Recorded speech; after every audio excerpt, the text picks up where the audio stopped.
నమస్తే. అందరికీ వ్యవసాయం అదే సాక్షి ఆశయం. వ్యవసాయ రంగ స్పెషల్ సాగుబడిలోకి స్వాగతం.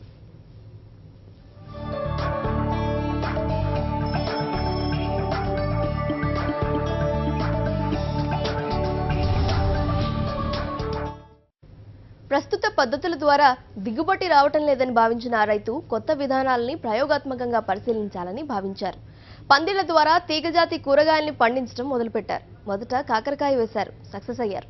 ఇప్పుడు బీర వేశారు. బీర పంట కూడా ఆశించినట్టుగా పెరిగి కళకళలాడుతోంది.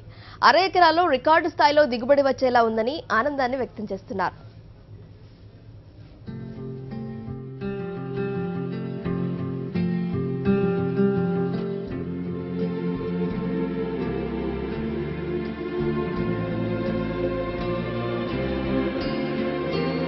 చిత్తూరు జిల్లా గంగాధర నెల్లూరు మండలం కేనాసంపల్లెకి చెందిన హైదర్ అనే యువ రైతు పొలమిది.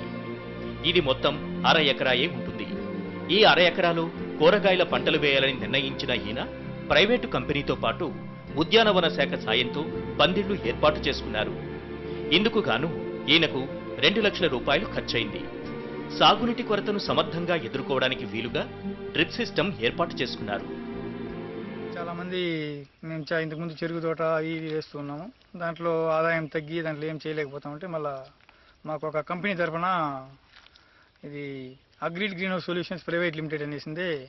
వాళ్ళు వచ్చి వాళ్ళ ద్వారా కూడా మీకు మంచి టెక్నికల్ కొత్త పద్ధతులతో వ్యవసాయం చేయడం వల్ల మంచి లాభాలతో పాటు శ్రమ కూడా తగ్గిస్తుంది అనేసి వాళ్ళు చెప్పడంతో వాళ్ళ మాట విని మేము ఆ రకంగా ముందుకు పోయినాము. దాంతోపాటు హార్టికల్చర్ వాళ్ళు కూడా కొంత మాకు సపోర్ట్ చేయడంతో ఇది పందిరి వ్యవసాయం దాని గురించి కొంత తెలుసుకొని 1-2 చోట్ల మేము కూడా గమనించి దాని ప్రకారం చేద్దామనేసింది. మొదట ఒక అరెకరా పందులు వేయడం ఆరంభించాము. దాంతోపాటు దాంట్లో ఫస్ట్ పందులు వేసినప్పుడు మేము దాంట్లో కాకర వేసినాము. ఆ అరెకరాకి ఇంచుమించు 185 రాతి కొసాలు, ఒక 250 కేజీల కమ్మి అవన్నీ కూడా పట్టింది కొంత. దానికి సుమారు ఇంచుమించు ఒక అరెకరా కంటే ఒక 2-2.25 లక్షల దాకా మాకు ఖర్చు వచ్చింది.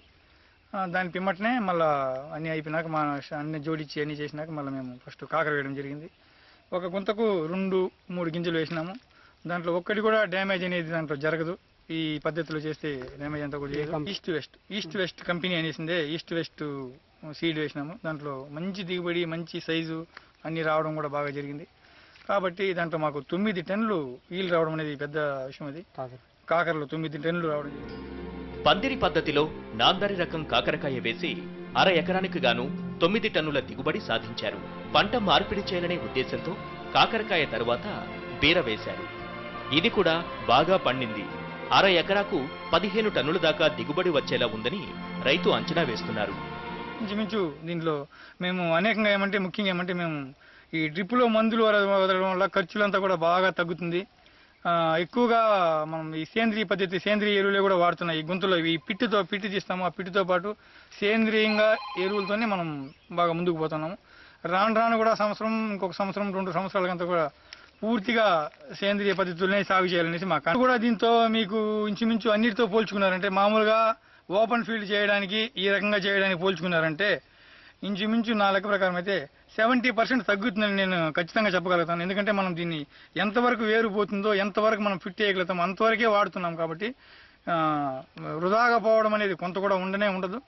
ఖచ్చితంగా దాంట్లో అది అంత పెద్ద ఖర్చు పడేది ఇక్కడ చాలా తగ్గించి చేసుకోవచ్చు. మనం ఎంతవరకు కావాలో అంతవరకు. ప్రస్తుతం ఈయన రసాయన ఎరువులు, సేంద్రియ ఎరువులు రెండింటినీ కలిపి వాడుతున్నారు. రసాయన ఎరువుల్ని క్రమక్రమంగా తగ్గించి పూర్తిగా సేంద్రియ ఎరువులు, సేంద్రియ మందుల ద్వారానే పంటలు పండించడానికి సిద్ధమవుతున్నారు. ఈయనకు ఈ పంటల పెంపకంలో సహకరిస్తున్న కూలీ దొరస్వామి ఈ ప్రాంతానికి కొత్తైన పందిళ్లు, డ్రిప్ విధానాలను చూసి సంతోషం వ్యక్తం చేస్తున్నారు. రైతు బాగుంటేనే అందరూ బాగుంటారని అంటున్నారు. పని ఏదో కొంచెం ఇదిగానే ఉంటుంది. అయినా ఉన్నా కూడా సమాలించుకుంటాం, చేస్తాం కూడా. రైతు బాగుండాలి, మేము బాగుండాలి, మేము కష్టపడతాము. ఏమంత కష్టం లేదు, మంచి ఆదాయం, ఏమి బాధగా వస్తాయి ఏమి లేదు. ఇది కొంచెం సులభమే సార్. దానికంటే ఇది సులభం. దానికంటే మడి కంటే ఇది సులభం. ఎట్లా అంటే ఇది 40 రోజులు కాయ వచ్చేస్తుంది. దీని పంట ఎక్కబడి ఒకసారిగా కట్టి ఎత్తుకొని పోయి జాగా పిడుస్తామంటే కమ్ముల పైన పంట అర్జెంటుగా ఇస్తుంది. కట్టలేదంటే కొంచెం కిందనే ఉండిందంటే కొంచెం డౌన్ పడుతుంది. దానివల్ల బిడ్డి మాదిరి చూసుకుంటాను సార్. అంత తొందరగా తీసుకొచ్చి నాకు పని తెలిసింది కాబట్టి నేను సంభాలించుకుంటాను.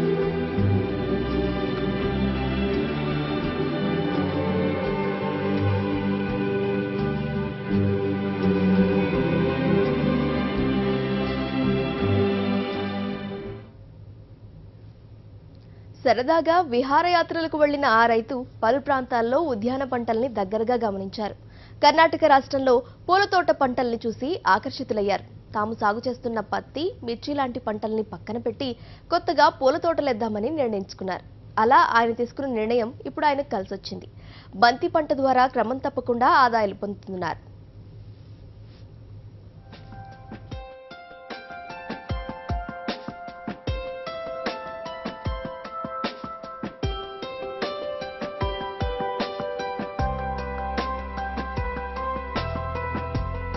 కరీంనగర్ జిల్లా మహదేవ్పూర్కు చెందిన ఉస్మాన్ అనే రైతు పొలమిది.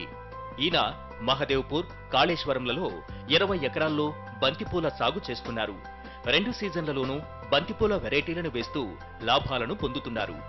ఎకరాకు ₹1,00,000 దాకా ఖర్చు చేసి పూల పంటల్ని సాగు చేపట్టిన ఈయన ఎకరాకు 40 నుండి 60 క్వింటాళ్ల దిగుబడి సాధిస్తున్నారు.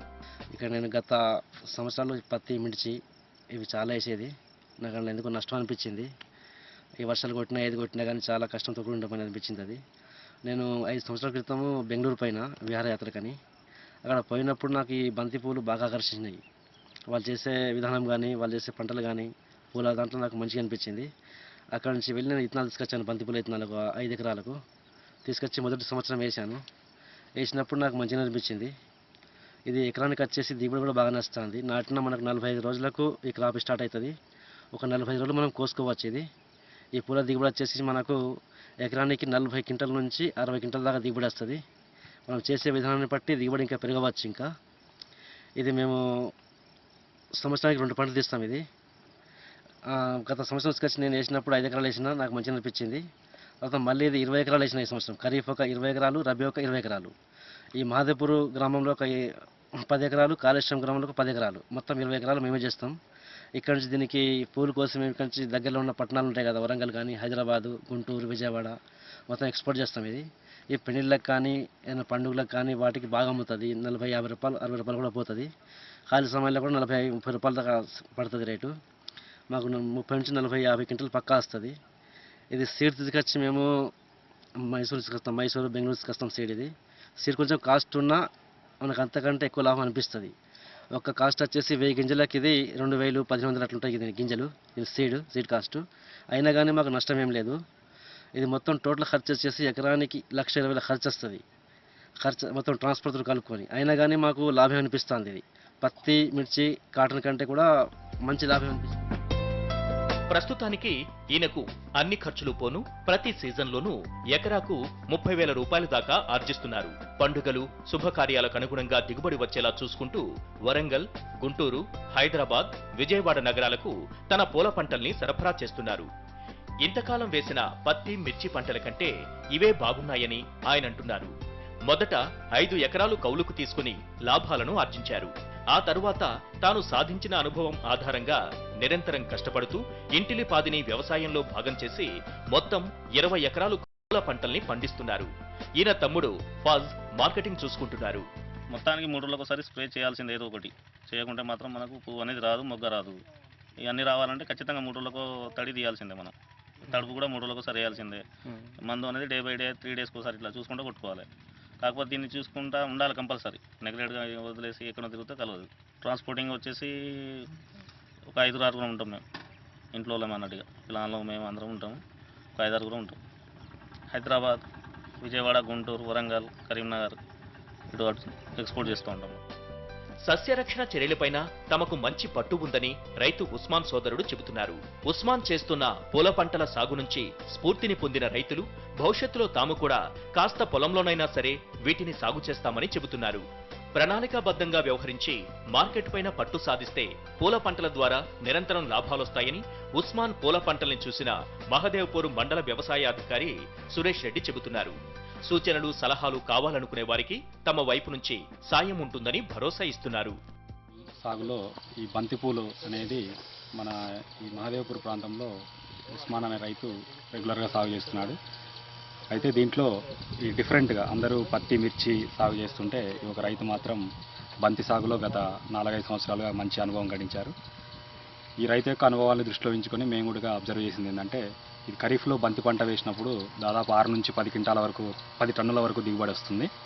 దీంట్లో మార్కెట్లో మినిమం 25 నుంచి 30 రూపాయలు రేటు ఉన్నప్పుడు రైతుకు మంచి లాభసాటిగా ఉంటుంది.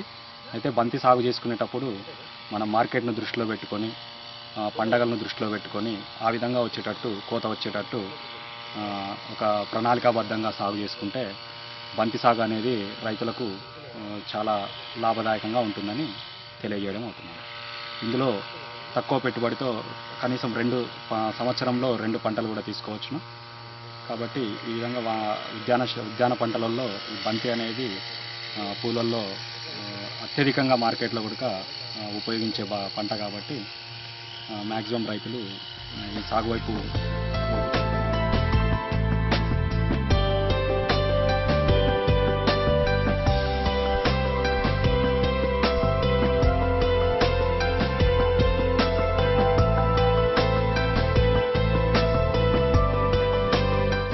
మేలు రకం విత్తనాల్ని కొనుగోలు చేయడంతో పాటు సస్యరక్షణ చర్యలపైన అవగాహన ఉంటే తప్పకుండా పూల పంటల ద్వారా లాభం వస్తుందని ఉస్మాన్ చెబుతున్నారు. పత్తి, మిర్చి లాంటి పంటల్ని పక్కన పెట్టినందుకు తనకు సంతోషంగా ఉందని అంటున్నారు. రాజబాబు, సాక్షి న్యూస్, కాటారం, కరీంనగర్ జిల్లా. కర్రపెండలం పంట నుంచి సగ్గుబియ్యం తయారవుతాయి. సగ్గుబియ్యం పరిశ్రమ ఆరోగ్యకరంగా ఉంటేనే కర్రపెండలం రైతుల పరిస్థితి బాగుంటుంది. ప్రస్తుతం సగ్గుబియ్యం తయారీ పరిశ్రమలకు గడ్డుకాలం దాపురించినట్టుగా గ్రౌండ్ రియాలిటీ ద్వారా తెలుస్తోంది. తమిళనాడు రాష్ట్రం కర్రపెండలం రైతులకు సగ్గుబియ్య తయారీ పరిశ్రమలకు మంచి ప్రోత్సాహకాలు ఇస్తుండటంతో ఆ రాష్ట్రంలో రైతులతో పాటు పరిశ్రమలు ఆదాయాలు పొందుతున్నాయి. ఆంధ్రప్రదేశ్ సర్కారుకు అసలు ఈ పంట ఒకటి ఉందనే విషయం కూడా గుర్తులేదని పరిశ్రమ యజమానులు, రైతులు వాపోతున్నారు. తూర్పుగోదావరి జిల్లాలో చాలా సగ్గుబియ్య పరిశ్రమలు మూతపట్టమే దీనికి నిదర్శనం.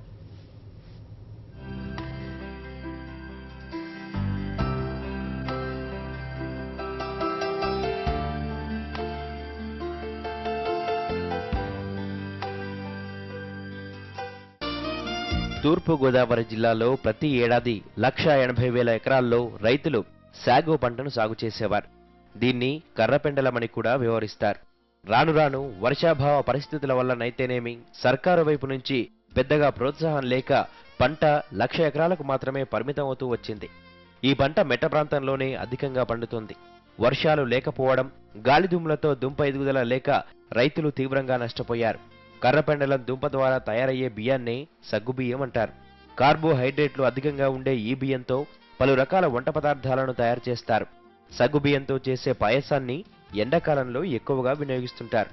శరీరానికి చల్లదనం వస్తుందని ఆయుర్వేద వైద్యులు చెబుతుంటారు. మంచి పోషక విలువలు ఉండే ఈ సగ్గుబియ్యం తయారీకి ఇప్పుడు గడ్డుకాలం దాపరిస్తోంది.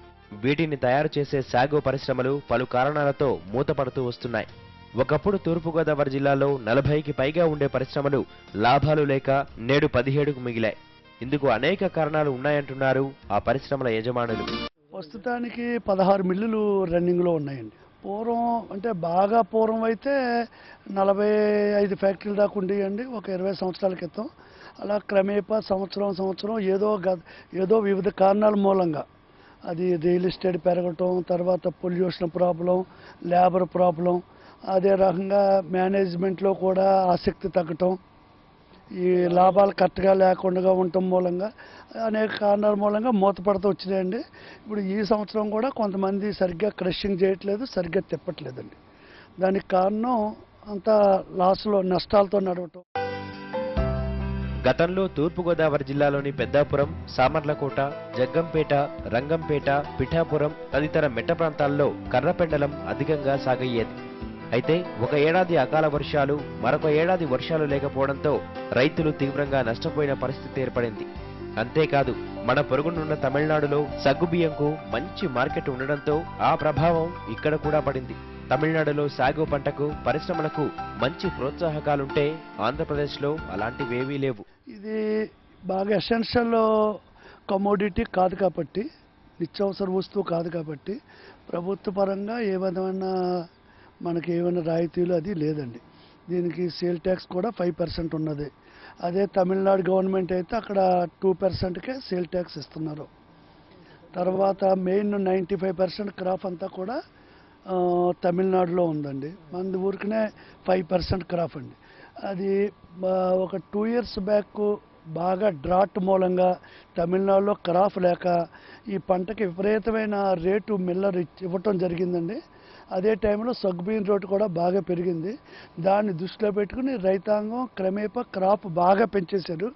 ఎప్పుడైతే క్రాప్ బాగా పెరిగిపోయిందో కన్జంప్షన్ పెరక్క అది రేట్లు బాగా అబ్నార్మల్గా పడిపోయాయండి. మరలా ఇప్పుడు రైతాంగం అది క్రాప్ తగ్గించడం జరుగుతుంది. మళ్ళీ ఒక సంవత్సరంన్నర తర్వాత మళ్ళీ మార్పు రావటానికి అవకాశం ఉందండి. తర్వాత ఇక్కడ ఉత్పత్తి వ్యయం కూడా బాగా పెరిగిపోయిందండి. కారణం లేబరు కంటిన్యూస్గా ప్రతి సంవత్సరం పెరిగిపోతుంది. తర్వాత పవర్ బిల్లు పెరిగిపోతుందండి. తర్వాత ఫైర్వుడ్ పెరిగిపోతుంది. అంచేత దీనికి వాడే మిషనరీ సామాన్లు, బేరింగ్స్ అన్నీ కూడా కాస్ట్ పెరిగిపోయి కాస్ట్ ఆఫ్ ప్రొడక్షన్ చాలా విపరీతంగా పెరిగిపోయిందండి. దాని మూలంగా ఆ రైతుకు కూడా మనం సరైన గిట్టుబాటు ఇవ్వట్లేదు. అదే రకంగా రైతుకు కూడా పెట్టుబడి పెరిగిపోయండి, లేబర్ ఛార్జ్ పెరిగిపోయి వాళ్ళకు కూడా ఈ క్లైమేటు సరిగ్గా లేకుండా అతివృష్టి అనావృష్టి మూలంగా వస్తే ఎక్కువ వర్షాలు వచ్చేయటం, లేకపోతే వర్షాలు పడకపోవటం, దాని మూలంగా కూడా వాళ్ళకి క్రాప్ దిగుబడి అందరికీ కంటిన్యూగా ఒక రకంగా లేకండి చాలా ఇబ్బంది పడుతున్నారు. రైతులకు కూడా ఈ సంవత్సరం చాలా నష్టం అండి. అదే రకంగా మిల్లర్స్కి కూడా ప్రస్తుతానికి చాలా నష్టం కనపడుతుంది. సగ్గుబియ్యం తయారీ పరిశ్రమలను రక్షించుకోవడానికి తమిళనాడు ప్రభుత్వం సెల్ఫ్ ట్యాక్స్ 2% విధిస్తే మన రాష్ట్రంలో ఇది 5% ఉంది. ఇక ఆసియాలోనే అతిపెద్ద సాగో సొసైటీ తమిళనాడులో ఉంది. ఇలాంటి పరిస్థితుల్లో మొత్తం మీద మన రాష్ట్రంలో తయారయ్యే సగ్గుబియ్యానికి పెద్దగా మార్కెట్ లేకపోవడంతో ఇటు రైతుకు అటు పరిశ్రమల యజమానులకు సరైన ధర రాని పరిస్థితి ఏర్పడింది. ఈ ఇండస్ట్రీ పరిస్థితి చాలా దారుణంగా ఉంది. పూర్వం మన ఈస్ట్ గోదావరి జిల్లాలోనే 30 ఫ్యాక్టరీల వరకు ఉండే, ప్రస్తుతానికి అవి 17-18 రన్నింగ్కి వచ్చింది. కారణం ఈ సేల్స్ బాగా తక్కువ ఉండటం వలన మార్కెట్ ఎక్కువ తమిళనాడు మీద ఆధారపడి ఉంటుంది. తమిళనాడు రాష్ట్ర గవర్నమెంట్ ఒక ఐఏఎస్ ఆఫీసర్ని దీనికి చైర్మన్ కింద అపాయింట్ చేసి ఆసియాలోనే అతిపెద్ద సొసైటీ రన్ చేస్తుంది. దానివలన వాళ్ళకి ఎండ్ ప్రొడక్ట్ మీద విపరీతమైన మార్కెటింగ్ జరగటం వలన వాళ్ళకి లాభాలు బాగా వచ్చి వాళ్ళు ఈ క్రాప్ను కూడా అక్కడ బాగా విపరీతంగా పెంచడం జరిగింది. ఈ సంవత్సరం అక్కడ పంట విపరీతంగా ఉండటం వలన ఈ ప్రొడక్ట్కి పెద్దగా మార్కెట్ లేదు. ఈ సంవత్సరం మనకి ఇక్కడ 1000 రూపాయల లాస్లో నడుస్తుంది. ఒక క్వింటాలు సగ్గుబియ్యం అమ్మేసరికి 1000 రూపాయల లాసు నడుస్తూ ఉంది.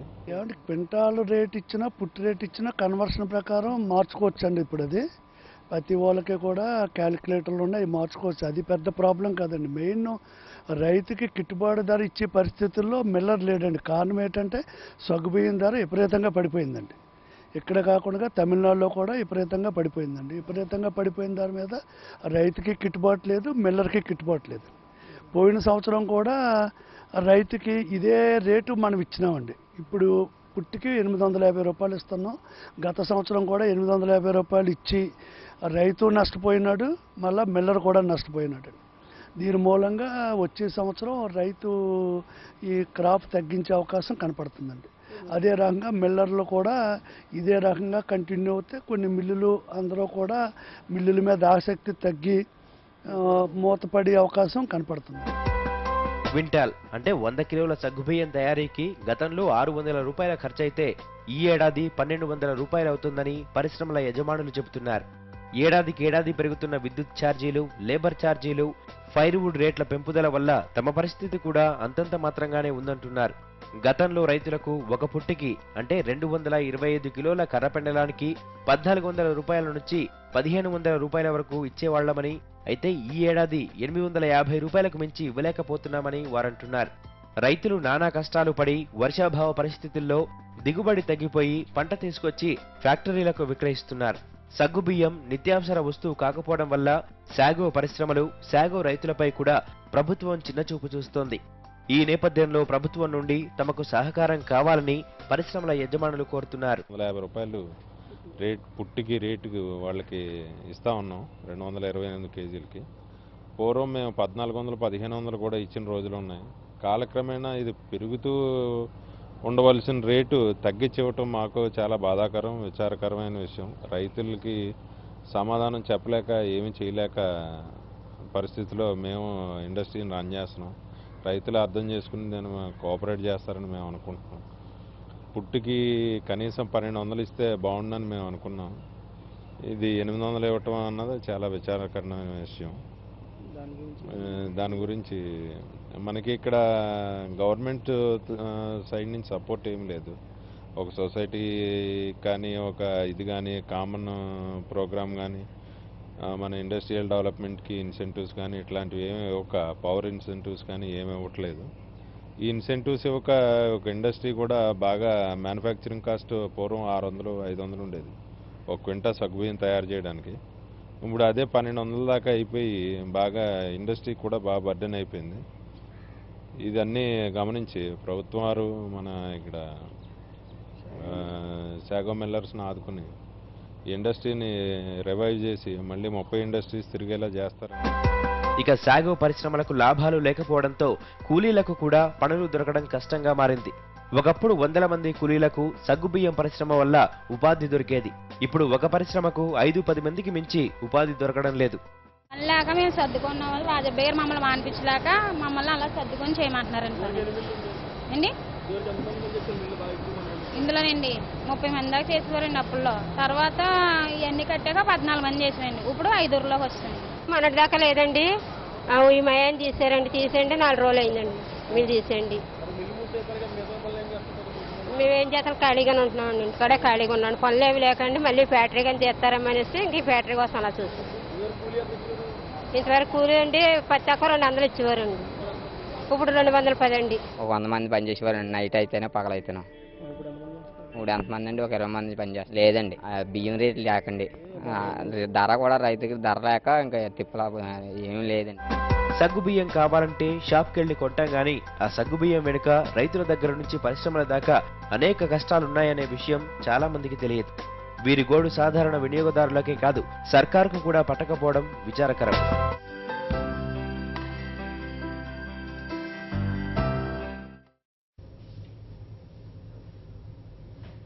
ఇది ఇవాల్టి సాగుబడి. Stay tuned.